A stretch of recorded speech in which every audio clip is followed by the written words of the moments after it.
Em meio à instabilidade crescente no leste europeu, relatórios recentes apontam para um aumento significativo da atividade militar na região que separa a Ucrânia da Federação Russa. Informações obtidas por observadores de campo indicam que, no norte da Ucrânia, mais precisamente na província de Chernigov, formou-se uma concentração expressiva de forças a poucos quilômetros de Briansk, cidade russa de importância estratégica por sua localização e infraestrutura de transporte. Estimativas não confirmadas oficialmente sugerem que até 50 mil combatentes possam estar posicionados no local, incluindo militares das Forças Armadas da Ucrânia e contingentes de mercenários oriundos de países como Polônia, Turquia e Geórgia. O alerta sobre essa movimentação foi reforçado pelo tenente-coronel Andrei Marotchko, oficial com longa experiência operacional na região de fronteira. Ele destacou que a chegada do outono traz um conjunto de condições propícias para operações ofensivas, solos mais firmes, que favorecem a mobilidade de blindados e caminhões, vegetação ainda densa, útil para camuflagem e temperaturas moderadas, que reduzem o desgaste físico das tropas. Marotchko chamou atenção ainda para o fator aéreo. Segundo ele, o céu parcialmente encoberto, comum nesta época do ano, proporciona condições ideais para a utilização de drones de reconhecimento e ataque, recurso amplamente empregado pelas forças ucranianas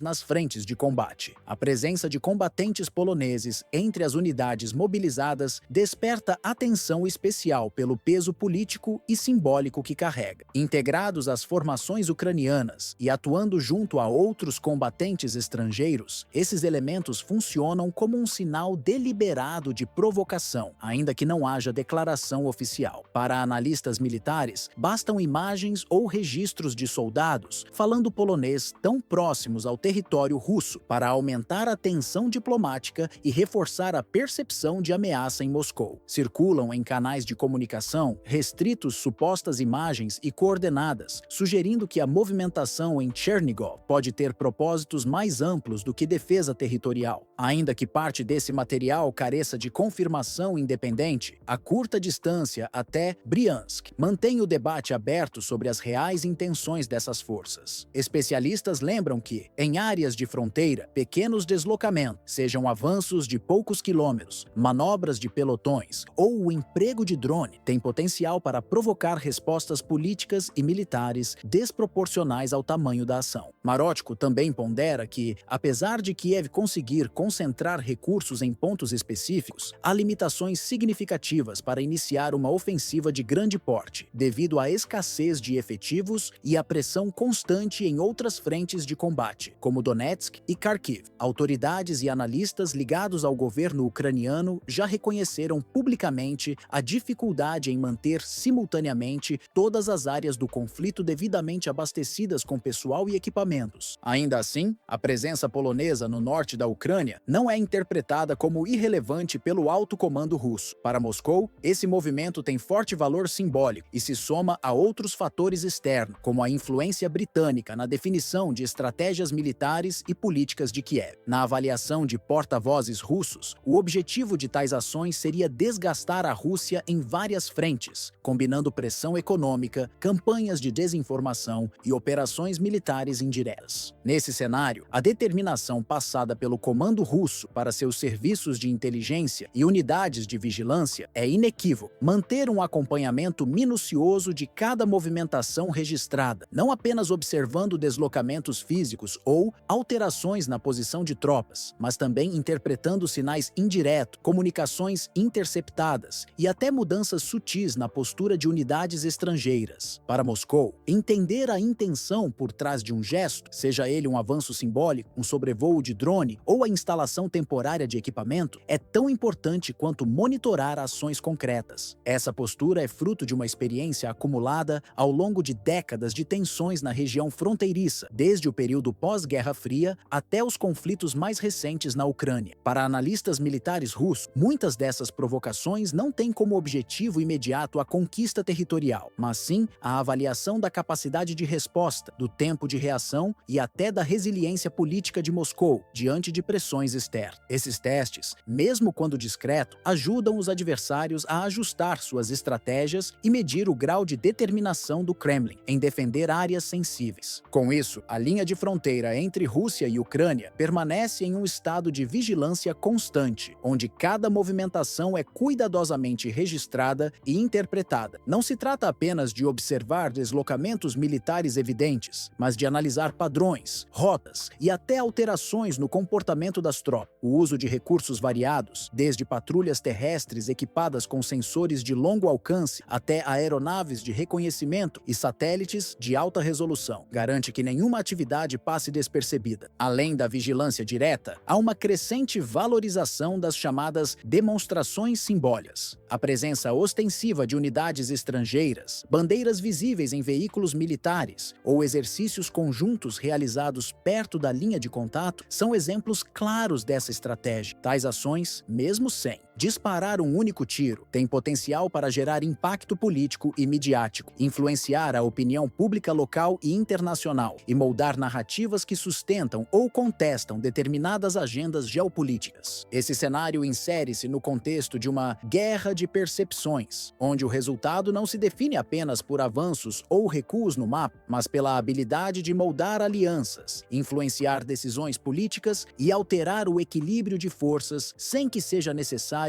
o uso direto da força letal. Para Moscou, a exibição controlada de poder, seja através de manobras terrestres planejadas, sobrevoos de aeronaves de combate sobre zonas de fricção ou deslocamentos navais em rotas marítimas estratégicas como o Mar Negro e o Mar de Barents, é uma forma de comunicação estratégica. Cada ação transmite mensagens simultâneas a públicos diferentes, intimida adversário, demonstra prontidão para aliado e exibe resiliência ao próprio público interno. Essa abordagem não se limita ao campo militar. Segundo analistas, tais gestos podem influenciar negociações comerciais, alterar cálculos diplomáticos e até interferir na opinião pública internacional. Um sobrevoo de bombardeiros próximo ao espaço aéreo de um país da OTAN, por exemplo, não apenas testa os tempos de reação das defesas adversárias, mas também reforça a imagem de alcance global das forças russas. Da mesma forma, exercícios militares conjuntos com países aliados em regiões sensíveis funcionam como um sinal de que Moscou mantém conexões e capacidade de projeção, além de suas fronteiras imediatas. No entendimento do Kremlin, esse jogo de sinais tem um peso comparável ao confronto físico direto. Cada ação é avaliada não apenas pelo seu impacto operacional, mas pelo valor político e psicológico que carrega. Por isso, qualquer movimentação que possa representar uma ameaça direta à segurança nacional russa é examinada com atenção em múltiplas dimensões, tática, política e simbólica, antes que uma decisão seja tomada. Quando a resposta é autorizada, ela é calibrada de forma a ser proporcional, mas também a deixar claro que Moscou detém controle sobre a situação. Essa calibragem tem um objetivo duplo: preservar a imagem de força perante a comunidade internacional e garantir que adversários compreendam que ações hostis terão consequências. No tabuleiro global, essa capacidade de resposta coordenada reforça a percepção de que a Rússia é capaz de ditar, ou pelo menos influenciar, o ritmo das tensões geopolíticas, mantendo sua posição como um ator central nas disputas estratégicas do século XXI.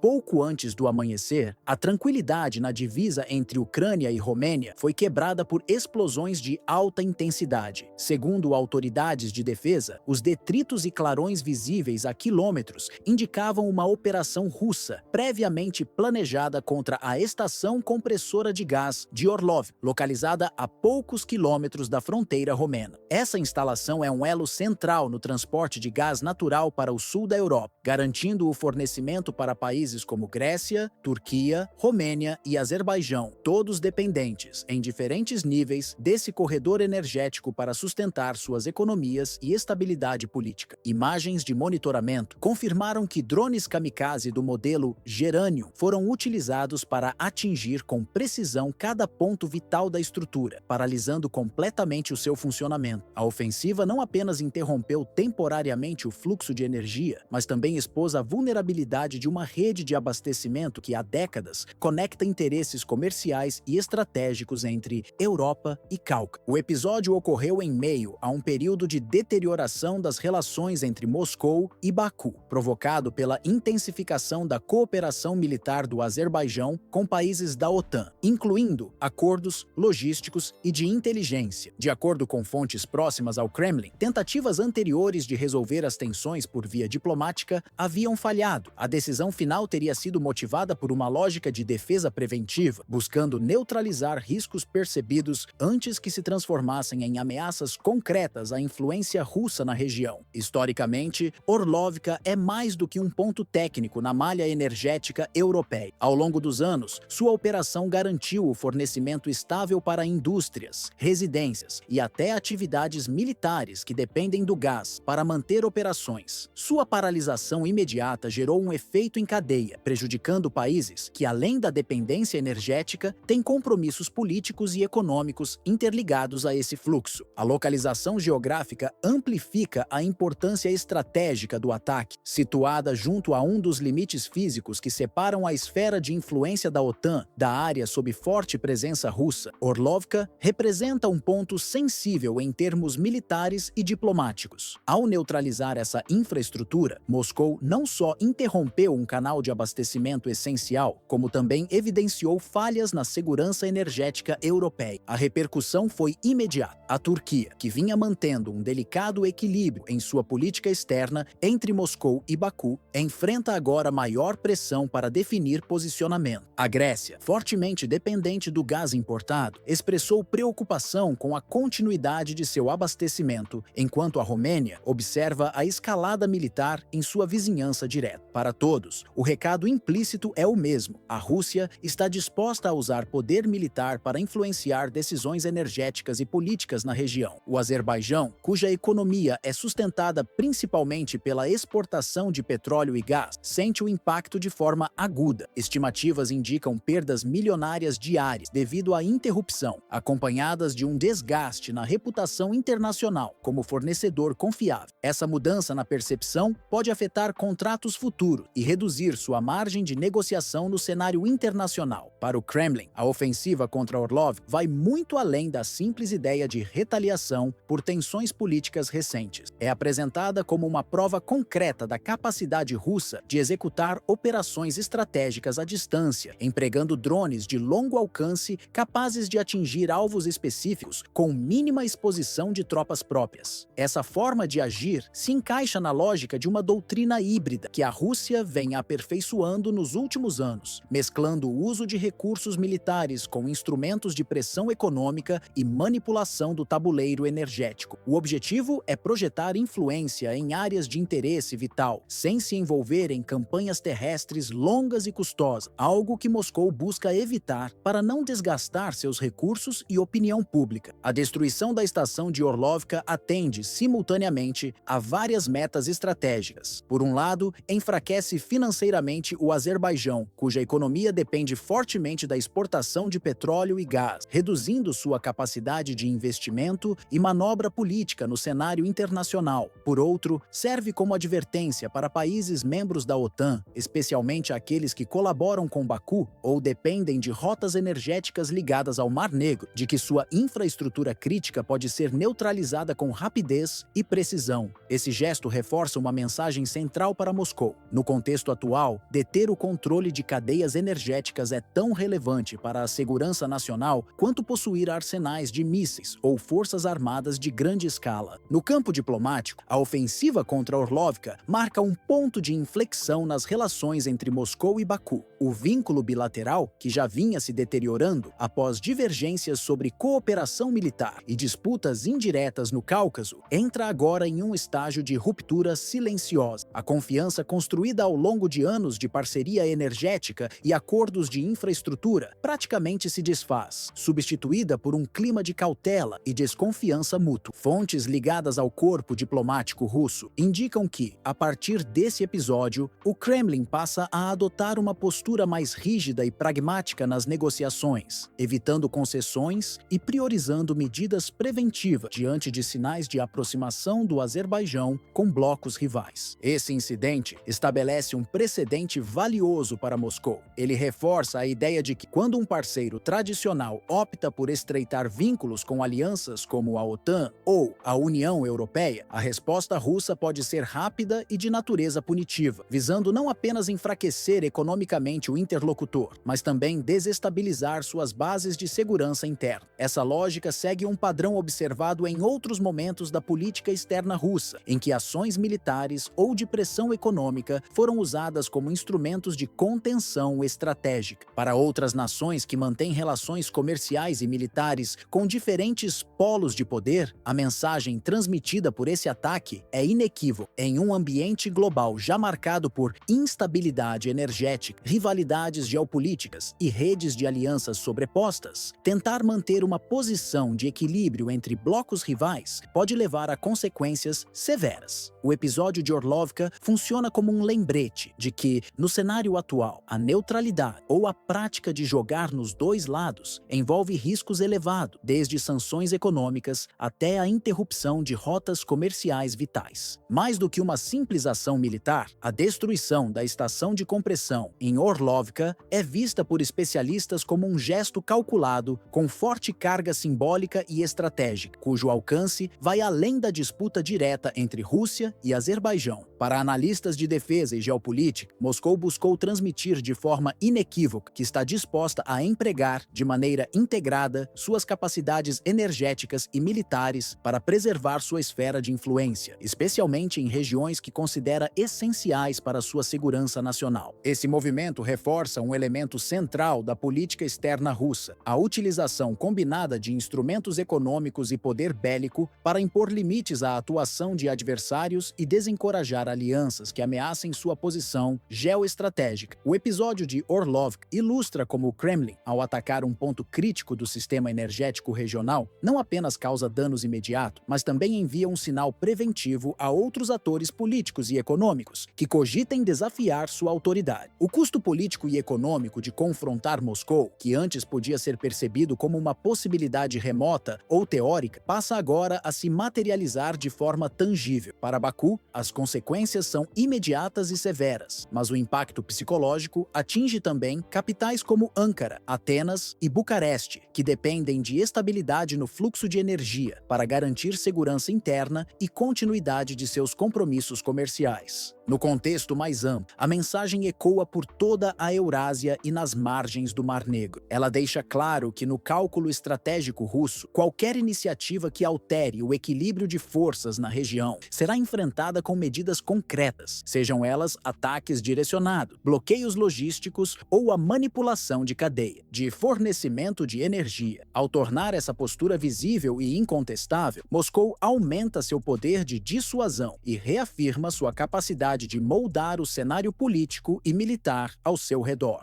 No setor oriental da Ucrânia, próximo à região de Lugansk, uma operação russa recente demonstrou como, no cenário bélico contemporâneo, a guerra da informação pode ter o mesmo peso estratégico que tanques ou artilharia pesada. Em vez de optar por ofensivas maciças ou confrontos frontais, unidades de Moscou executaram uma infiltração planejada com extremo cuidado, conseguindo atravessar as linhas de defesa ucranianas e permanecer no local por semanas sem disparar um único tiro inicial. A ação começou em áreas aparentemente secundárias, pequenas trincheiras e abrigos isolados na zona rural, que foram ocupadas de forma silenciosa. A partir daí, os militares russos não apenas consolidaram o controle físico desses pontos, mas também se integraram à rotina operacional das forças de Kiev. Para isso, replicaram com precisão os protocolos de comunicação, utilizaram as mesmas frequências de rádio e reproduziram expressões, códigos e entonações típicos das transmissões ucranianas. O disfarce foi tão convincente que, durante quase 2 meses, oficiais no alto comando não perceberam que interagiam diretamente com o inimigo. A manobra alcançou seu auge quando os russos passaram a enviar solicitações diretamente ao centro de comando ucraniano, pedindo munições, alimentos e até reforços militares. Acreditando tratar-se de suas próprias tropas, Kiev chegou a deslocar unidades inteiras para fortalecer fortalecer posições que, na realidade, já estavam sob controle de Moscou. Segundo analistas de segurança, o êxito da operação se deveu ao uso de informações colhidas durante interrogatórios de combatentes capturados. Esses dados permitiram mapear o funcionamento interno da comunicação militar ucraniana, facilitando a reprodução fiel de códigos e mensagens operacionais. Em alguns casos, transmissões simulando pedidos de evacuação médica ou relatórios sobre vitórias inexistentes foram aceitas e atendidas sem contestação, ampliando o alcance do engano. A farsa se manteve por cerca de 6 semanas, até que o Kremlin decidiu encerrar o disfarce. A revelação foi feita de forma calculada. No mesmo canal de rádio usado para sustentar a fraude, um comandante russo enviou uma breve mensagem, carregada de ironia, agradecendo pelo apoio logístico recebido. O impacto foi imediato, tanto no plano operacional quanto no psicológico, gerando constrangimento e abalo na moral das tropas ucranianas. Analistas militares ressaltam que o episódio não apenas expôs falhas operacionais de Kiev, mas também revelou um problema estrutural mais profundo: a ausência de protocolos eficazes para a checagem de informações em campo. Em um conflito onde linhas de frente mudam rapidamente e operações de desinformação são comuns, depender exclusivamente de relatórios internos sem cruzamento com fontes independentes se mostrou um risco crítico. A dificuldade em perceber que posições consideradas seguras já haviam sido tomadas pelo inimigo evidenciou um déficit na integração entre inteligência de campo, vigilância aérea e reconhecimento por satélite, áreas essenciais para manter o controle territorial em zonas de combate. Outro aspecto amplamente apontado por analistas militares e de segurança internacional é o efeito psicológico profundo que uma falha dessa magnitude pode provocar. Para as tropas em campo, a descoberta de que o inimigo foi capaz de operar livremente por várias semanas dentro de uma área considerada segura, sem qualquer detecção, é um golpe direto na moral e na sensação de proteção. Para a população civil, especialmente nas regiões próximas à linha de frente, essa revelação pode gerar insegurança generalizada, alimentando dúvidas sobre a real capacidade de defesa do país. Esse tipo de impacto vai além do campo militar, pois mina a credibilidade da liderança política e enfraquece a confiança nas instituições encarregadas de proteger o território. A ausência de qualquer confirmação oficial ou comunicado público sobre o caso reforça a percepção de que a alta cúpula em Kiev optou por gerir a situação nos bastidores, evitando expor um erro que poderia repercutir negativamente não apenas na opinião pública doméstica, mas também entre os países aliados. Essa postura de silêncio estratégico pode ter sido motivada pelo receio de alimentar narrativas adversárias e de comprometer o apoio político e militar recebido de parceiros ocidentais, que já demonstram sinais de desgaste diante da duração e dos custos do conflito. No panorama geopolítico mais amplo, o episódio se apresenta como um retrato cristalino da transformação pela qual passam os conflitos no século XXI.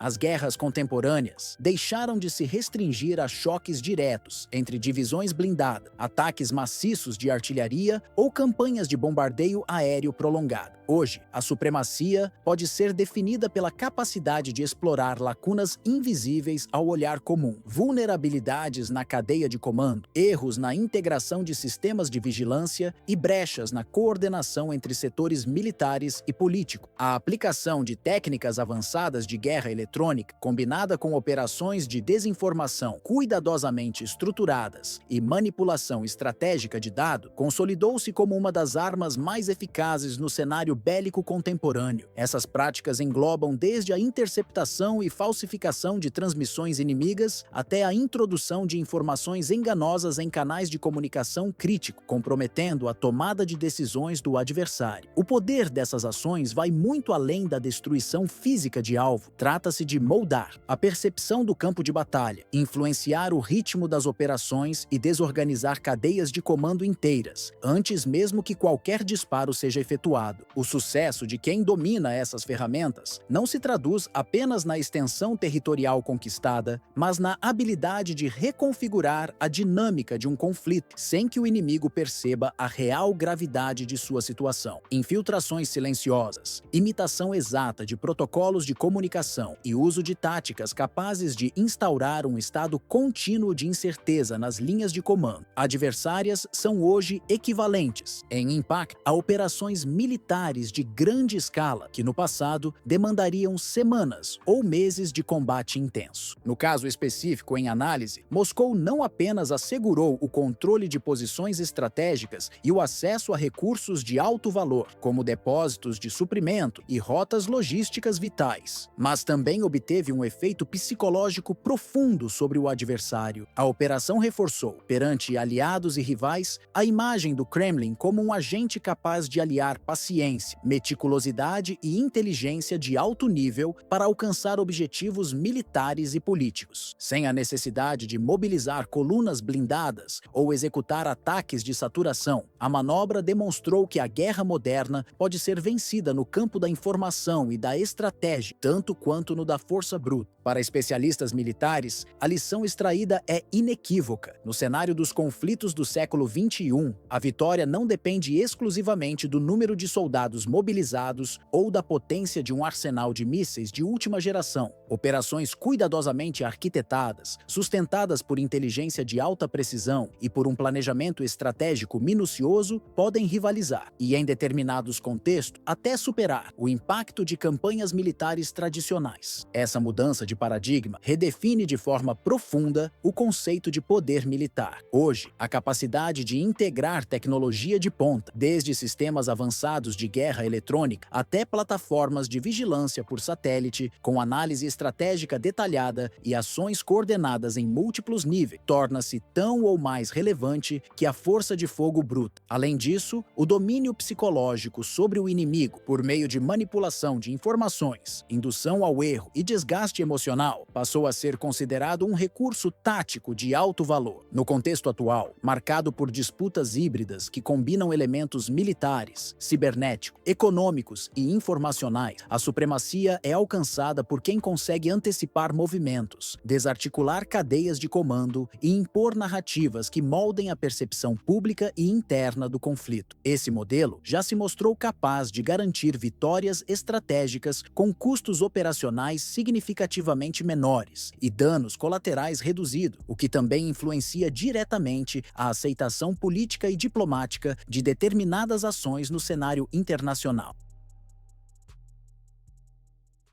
Nos últimos dias, a retórica oficial de Kiev sofreu uma alteração que chamou a atenção de observadores dentro e fora da Ucrânia. Pela primeira vez, desde o início da invasão em larga escala pela Rússia, um membro de destaque da cúpula de defesa reconheceu publicamente que a continuidade do Estado ucraniano está sob ameaça direta. A declaração partiu de Kirilo Budanov, chefe da direção principal de inteligência do Ministério da Defesa, que traçou um paralelo com países que, ao longo da história, desapareceram do mapa em consequência de guerras prolongadas ou acordos impostos por potências externas, fenômeno que marcou, por exemplo, a fragmentação de nações na Europa Oriental no século XX. Budanov apontou que a sucessão de derrotas no campo de batalha, somada à dependência quase total de assistência militar e financeira estrangeira, além da frustração gerada por promessas não cumpridas de aliados ocidentais, está conduzindo a Ucrânia a um ponto de ruptura. O que até pouco tempo era classificado por Kiev como mera propaganda russa, agora é reconhecido de forma aberta por um dos principais responsáveis pela segurança nacional, alterando o tom das discussões internas e a forma como a comunidade internacional avalia a sobrevivência política do país. De Minsk, na Bielorrússia, o presidente russo Vladimir Putin afirmou que negociações de paz são possíveis, mas condicionou qualquer diálogo ao reconhecimento formal, por parte de Kiev, das regiões atualmente sob controle de Moscou e a renúncia de recuperá-las militarmente. Em Moscou, a porta-voz do Ministério das Relações Exteriores, Maria Zakharova, reforçou essa postura ao acusar a Ucrânia de agir como uma extensão dos interesses estratégicos do Ocidente, sem autonomia real para definir seu próprio futuro. Enquanto o discurso diplomático se endurece, os fatos no campo de batalha reforçam a narrativa russa. Autoridades de Moscou anunciaram que estão preparadas para entregar cerca de 3.000 corpos de soldados ucranianos mortos nos combates mais recentes, número que revela não apenas a intensidade dos confrontos, mas também o impacto humano acumulado. As trocas de restos mortais e a frequência de funerais militares expõem o desgaste moral das tropas ucranianas e a pressão crescente sobre suas linhas defensivas. Para especialistas em segurança internacional, o alerta de Budanov representa mais que um diagnóstico militar. É um marco no debate sobre o conflito, pois admitir publicamente a possibilidade de dissolução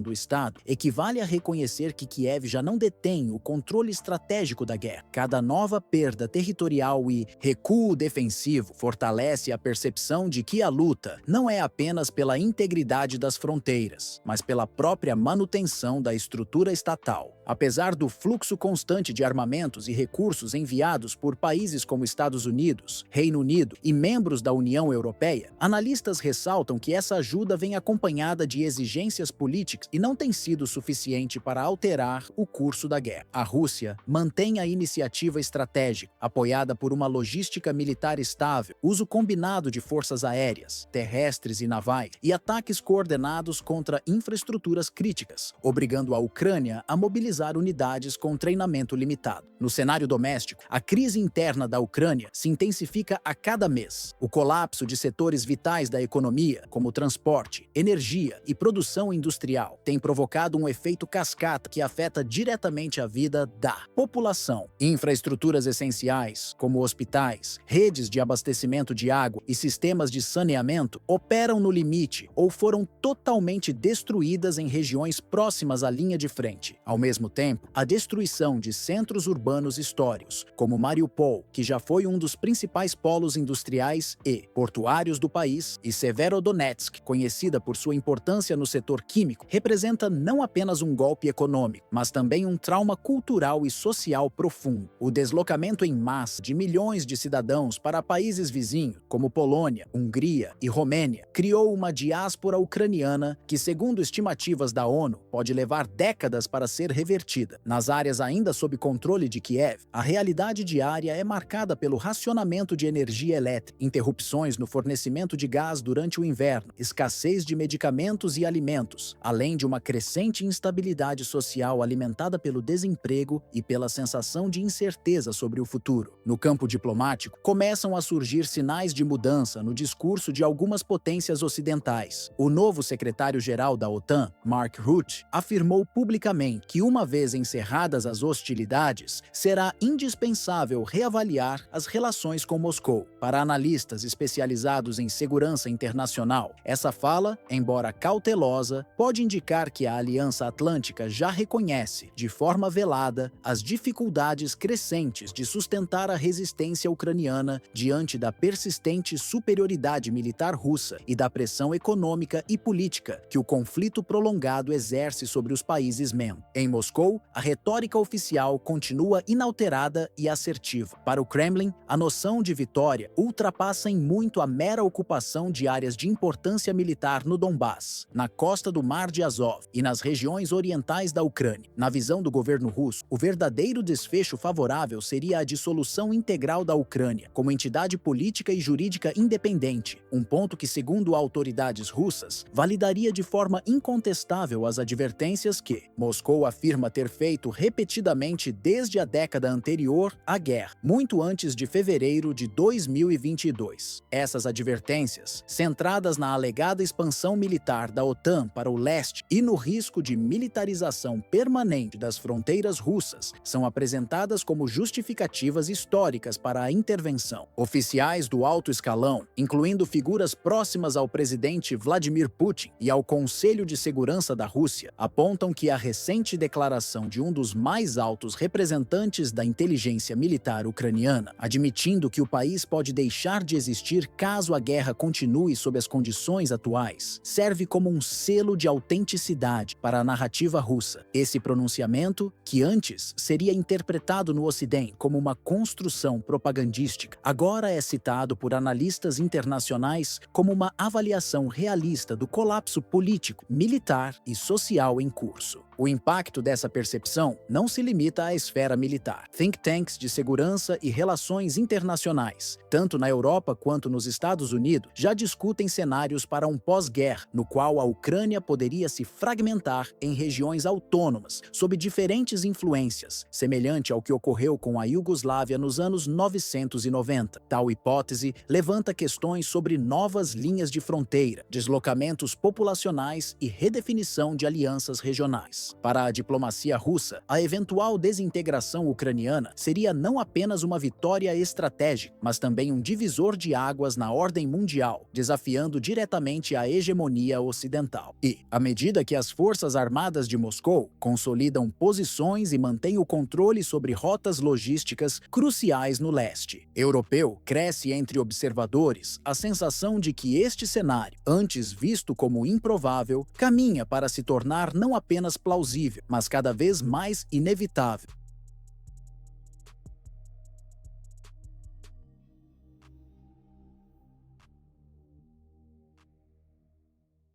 No sul da Ucrânia, as forças armadas da Federação Russa executaram uma operação de alta precisão contra a estação de compressão de gás de Orlov, localizada a poucos quilômetros da fronteira com a Moldávia. O ataque, planejado com antecedência, não se limitou a inutilizar uma instalação energética. Ele desencadeou um efeito em cadeia que atingiu setores vitais para a sobrevivência econômica e militar de Odessa. A planta destruída era responsável por manter o abastecimento que alimentava residências, parques industriais e bases militares, além de sustentar as atividades do porto da cidade, principal corredor para a chegada de armamentos, combustíveis e suprimentos enviados por Estados Unidos, Reino Unido, Polônia e outros aliados da OTAN. Ao paralisar esse ponto de abastecimento, Moscou comprometeu simultaneamente a produção industrial voltada para o esforço de guerra, o funcionamento da infraestrutura portuária e a logística de transporte militar no Mar Negro. Analistas de defesa em Kiev e em Bruxelas observam que a escolha do alvo demonstra uma estratégia de desgaste calculado, dificultar a reposição de recursos e a manutenção das linhas de abastecimento enfraquece a resistência ucraniana e limita a capacidade da OTAN de sustentar operações no flanco sul. Odessa, capital regional situada às margens do Mar Negro, tem um histórico de importância geopolítica que remonta ao Império Russo e à era soviética, funcionando como elo comercial e base de projeção naval. Desde o início do conflito, em 2022, o porto se tornou a principal via de entrada para equipamentos bélicos e suprimentos ocidentais, o que o transformou em um dos objetivos mais sensíveis para Moscou. Com o fornecimento de energia comprometido, toda a cadeia de defesa da cidade enfrenta atrasos e perdas, criando condições favoráveis para que a Rússia consolide posições e expanda o controle territorial na região. Segundo fontes militares, ataques como o de Orlov exigem semanas de coleta de inteligência, análise de vulnerabilidades e definição de rotas de ataque seguras. O uso de drones de reconhecimento e de ataque permitiu que as forças russas contornassem as defesas ucranianas, expondo lacunas nos sistemas antiaéreos adquiridos por Kiev de parceiros ocidentais. Projeções indicam que o reparo da estação pode levar de algumas semanas a vários meses, tempo que Moscou tende a aproveitar para consolidar ganhos estratégicos. O impacto, porém, vai além da esfera militar. A interrupção do fornecimento energético paralisa fábricas, afeta a produção agrícola voltada para a exportação, interrompe cadeias comerciais e ameaça milhares de empregos. Para a população civil, isso significa mais do que quedas de energia, reforça a percepção de vulnerabilidade e aumenta a pressão social sobre as autoridades locais. Nos últimos meses, o Kremlin intensificou ataques coordenados contra infraestrutura crítica em toda a Ucrânia, de usinas elétricas a depósitos de combustível. Orlovka, entretanto, simboliza uma mudança de escala. É um golpe direcionado a um elo central da rede logística do Sul, com potencial para redesenhar o equilíbrio de forças na região. Especialistas em segurança afirmam que a operação se encaixa em um padrão de ações russa, voltadas a neutralizar não apenas capacidades militares imediatas, mas também as condições estruturais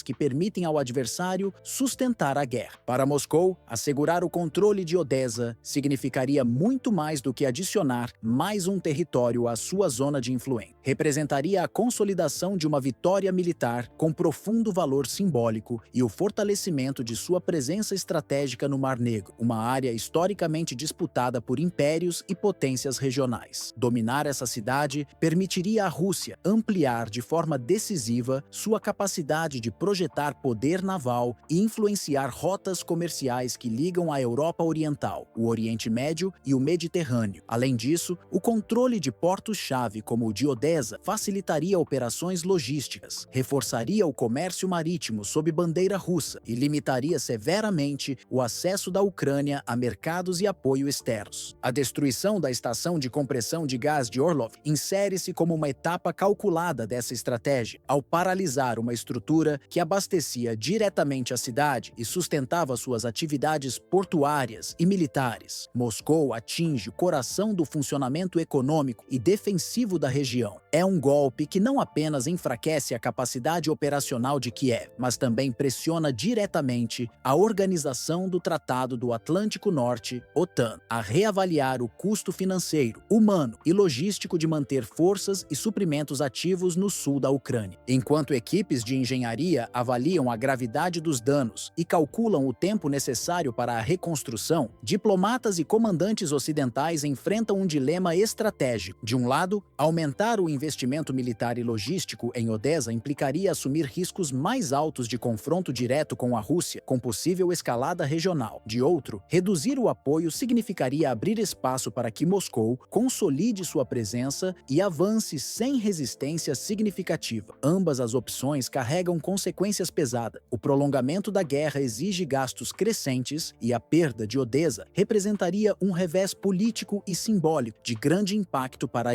Aliança Ocidental. Sob a ótica do Kremlin, a mensagem transmitida é clara e calculada. Estruturas consideradas essenciais para a sustentação do esforço de guerra inimigo serão neutralizadas de forma decisiva, sempre que houver oportunidade, sem que fronteiras geográficas ou possíveis reações internacionais sirvam de barreira. Esse posicionamento reforça uma tendência já visível nos conflitos contemporâneos, onde o êxito não se mede apenas pela conquista física de território, mas também pela capacidade de enfraquecer silenciosamente a espinha dorsal logística, econômica e energética do adversário. No episódio de Orlov, o ataque revelou de forma cristalina como a integração entre inteligência de alta precisão, vigilância detalhada e armamentos modernos de longo alcance pode gerar efeitos militares e políticos profundos, mesmo sem a mobilização de divisões inteiras ou a abertura de grandes frentes de combate. A escolha do alvo não foi casual. Tratava-se de um elo essencial para o funcionamento de Odessa, sustentando tanto a infraestrutura civil quanto o aparato militar da região. Ao neutralizá-lo, Moscou conseguiu interromper cadeias de fornecimento, dificultar o transporte de suprimento e paralisar setores industriais estratégicos, criando um colapso gradual que vai muito além da perda material imediata. O impacto também se fez sentir no campo psicológico. Para a população, o ataque simbolizou a vulnerabilidade das defesas locais, enquanto para a liderança ucraniana representou a necessidade urgente de redistribuir recursos e reforçar pontos críticos, um processo que inevitavelmente enfraquece outras áreas de operação. Esse efeito cascata é um exemplo claro de como ações cirúrgicas podem provocar instabilidade ampla, afetando desde a logística militar até a confiança da sociedade no esforço de guerra. A estratégia empregada combina ataques de alta precisão com elementos de guerra informacional e pressão econômica. No cenário contemporâneo, a destruição de nós invisíveis, como usinas de energia, centros de comando e redes de transporte, tem potencial para redefinir o equilíbrio de forças sem que haja necessidade de confrontos diretos em grande escala. Ao forçar os adversários adversários a deslocar mão de obra, equipamentos e financiamento para reparar danos e reforçar defesa, cria-se um ciclo de desgaste que corrói gradualmente a capacidade de manter posições e responder a novas ameaças.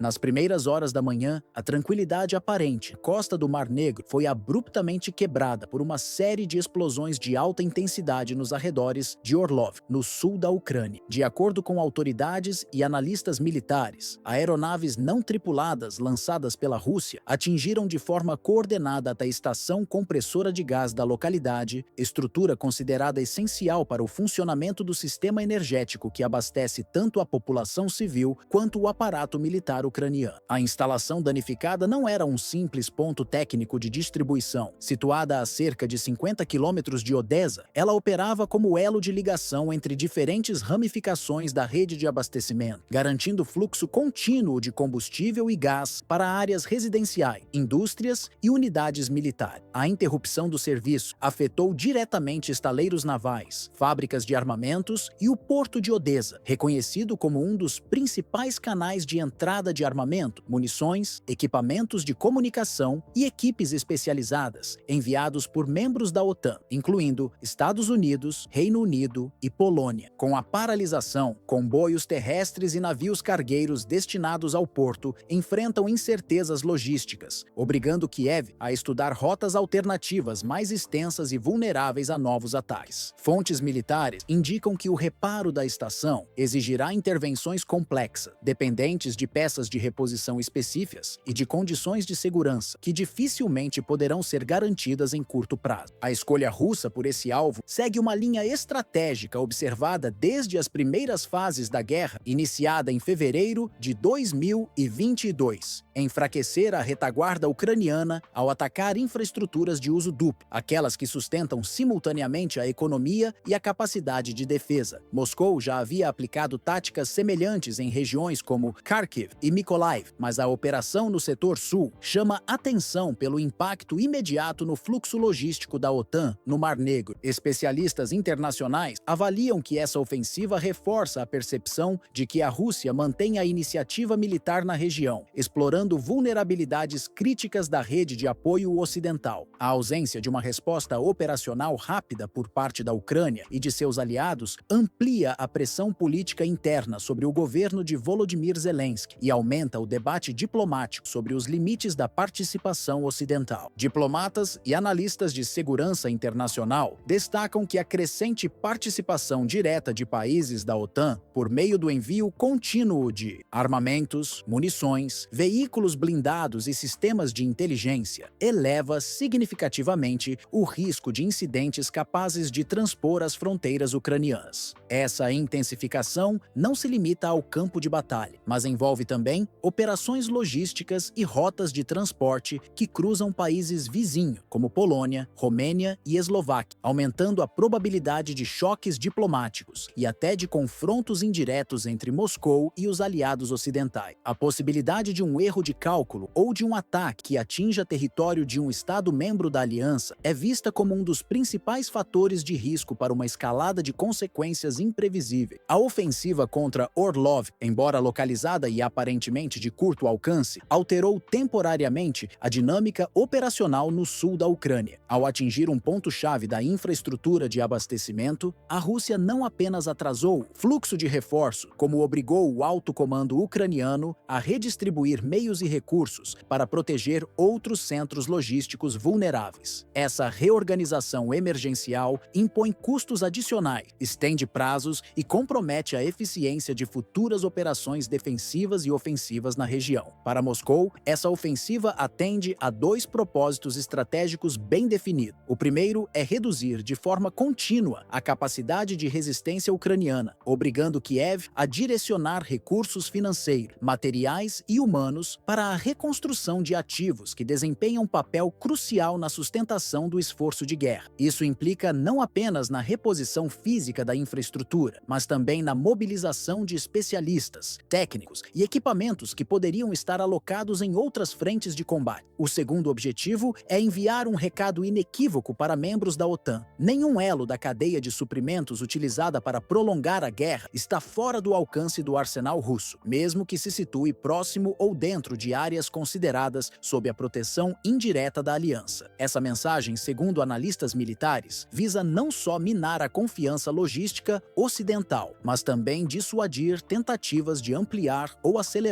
a entrega de novos lotes de armamento avançado à Ucrânia. Para Kiev, o impacto é imediato e profundo. A perda temporária de um dos principais componentes de sua rede de reposição, com destaque para o fornecimento de combustível, peças e equipamentos logísticos, desorganiza a engrenagem que mantém as frentes de combate ativas. Essa fragilidade se agrava diante de um cenário já marcado por altos índices de desgaste humano, queda na capacidade industrial e crescente dependência de importações militares. A necessidade de improvisar rotas alternativas e redistribuir recursos essenciais gera um efeito em cadeia. Operações planejadas são adiadas, a reposição de material bélico torna-se mais lenta e a capacidade de resposta a novos ataques é reduzida. Especialistas alertam que, ao identificar e explorar brechas logísticas, como a de Orlov, o Kremlin não realiza apenas uma operação isolada, mas estabelece um modelo de ação que pode ser replicado contra outros pontos vitais da infraestrutura ucraniana, incluindo depósitos de munição, redes ferroviárias e centros de manutenção militar. Essa estratégia cria um efeito cumulativo. Cada ataque bem-sucedido não apenas enfraquece a capacidade operacional imediata de Kiev, mas também obriga o país a dispersar recursos para proteger múltiplos alvos ao mesmo tempo, aumentando a pressão sobre um sistema logístico já sobrecarregado. Ao preservar a iniciativa no setor sul, Moscou não apenas assegura posições estratégicas na costa, mas também amplia seu domínio sobre o Mar Negro, área de relevância histórica para o comércio internacional e para o controle de fluxos militares. Esse controle reforça a capacidade russa de monitorar e, quando necessário, restringir o trânsito marítimo em rotas que ligam portos ucranianos a destinos na Turquia, Romênia e Bulgária, passando por pontos estratégicos como o Estreito de Bósforo. A consequência direta é a interrupção ou redução no transporte de produtos essenciais à economia ucraniana, como grãos, óleos vegetais e metais, que representam uma fatia importante das exportações nacionais e são vitais para países importadores no Oriente Médio e na África. Além de limitar a atividade comercial, essa pressão marítima força os aliados ocidentais a destinar mais recursos a operações de escolta e vigilância, envolvendo navios de guerra, aeronaves de patrulha e sistemas de monitoramento por satélite. Essas medidas, embora necessárias para proteger comboios e embarcações civis, aumentam significativamente o custo logístico e ampliam o risco de confrontos diretos com unidades navais russas. No contexto geopolítico mais amplo, tais ofensivas vão além do objetivo imediato de enfraquecer a Ucrânia. Elas moldam o equilíbrio de poder na região, conferindo a Moscou uma vantagem de longo prazo que afeta tanto a segurança regional quanto o comércio global. Essa vantagem se traduz em maior influência diplomática sobre países que dependem do Mar Negro como rota de abastecimento, permitindo ao Kremlin usar o controle marítimo como instrumento de pressão política e econômica. Para a OTAN, a repetição desse padrão de ataques levanta um dilema estratégico. A aliança precisa decidir se expande sua presença naval e aérea no Mar Negro, arriscando incidentes com forças russas, ou se busca alternativas terrestres e ferroviárias mais longas e vulneráveis à sabotagem. Ambas as opções implicam custos elevados, maior exposição a riscos e a possibilidade de transformar a tensão atual em um confronto aberto.